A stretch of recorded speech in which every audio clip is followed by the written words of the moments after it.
So now the topic is movement arm. Okay, movement arm. It's very easy to understand. Suppose this is our arm component. This is forearm component. This is our elbow joint. This is our elbow joint.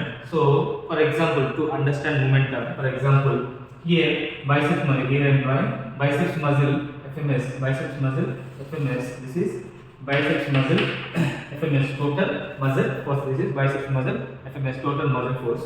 What is this movement arm? What is this movement arm means?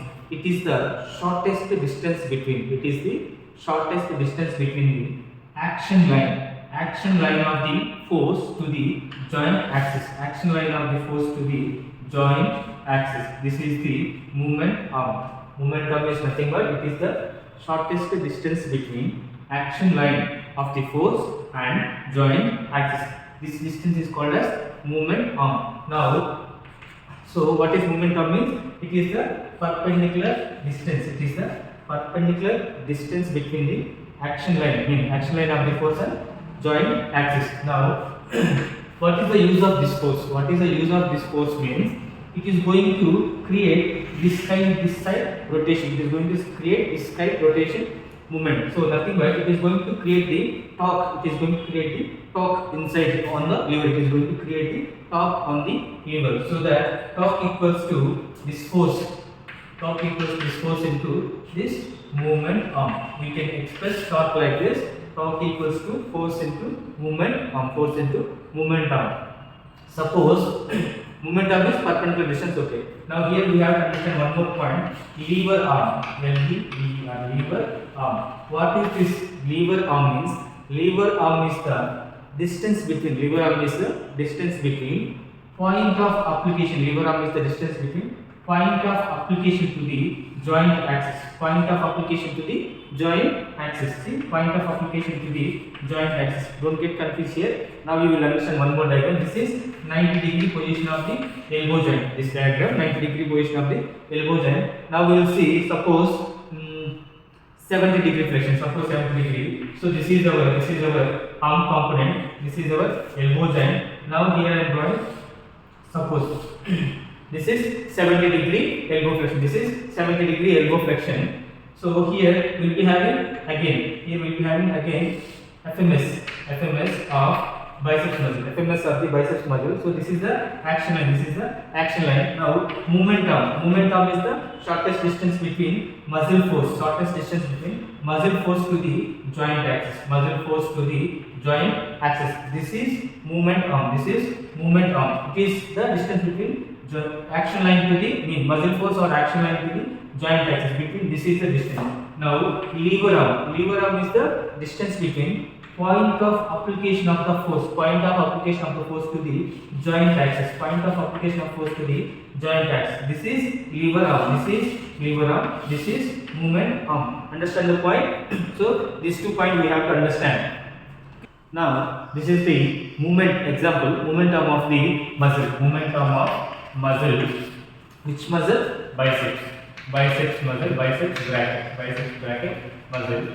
So here we will explain. This is our arm component. This is forearm component. This is our elbow joint. This is the total FMS muscle force of the biceps brachii muscle at 35 degrees of elbow flexion. At 35 degrees of elbow flexion. These are same. 35 degrees of elbow flexion. Total FMS. 70 degrees of elbow flexion. Total muscle force FMS of the biceps brachii. 90 degrees of elbow flexion. FMS. Total muscle force of the biceps brachii. Here 135 degrees of elbow flexion, total FMS, biceps brachii, muscle FMS. So these are 4 variations. We'll see momentum how it will change. Suppose in 35 degrees momentum distance we know definition. It is the shortest distance between action line. So action line to the joint axis. Action line to the joint axis. This is the momentum here. Action line to the joint axis in 35 degree elbow flexion. If you come here 70 degree elbow flexion, here also joint axis to the action line. Joint axis to the action line of the force. This is movement arm. This is 90 degree elbow flexion. 90 degree elbow flexion. Here also joint axis to the action line of the force. Joint axis to the action line of the force. This is this movement arm. Here, see here, joint axis here. this more than 90 degree. Joint axis is here, but here there is no. If you draw a line here, if you draw a line here, mean momentum, there is no muscle force. So that muscle force we know these all are vector quantities. So that we can extend like this. We can extend like this. After this, we are going to keep the momentum from axis to the muscle force. Axis to the muscle force. This is momentum. So if we observe here clearly, 35 degree, 70 degree, 90 degree, 135 degree. In this all variations here, elbow joint is varying in angulation. Elbow joint is varying in angulation, but not the force of the biceps. That we have to understand. Elbow joint angle is varied 35, 70, 90, 135 or 140, 45 also. Here which is changing, elbow joint angle only changing, but not the action of the biceps brachii. Biceps brachii action from 0 degrees to 135 degrees, it is the same only, it is working same only, but which is changing, angle of the joint is changing. So what is the point means, if angle changes means, you see here, here we know the formula for torque equals to force into movement arm. Torque equals to force into movement arm. Torque is nothing but remember like a rotation. So if you want a rotation, you need a force and momentum. You need a force and momentum. So if the force and momentum, if these two components result is more, then the torque will be more. Okay, clear. Now come to this point. So here momentum is less.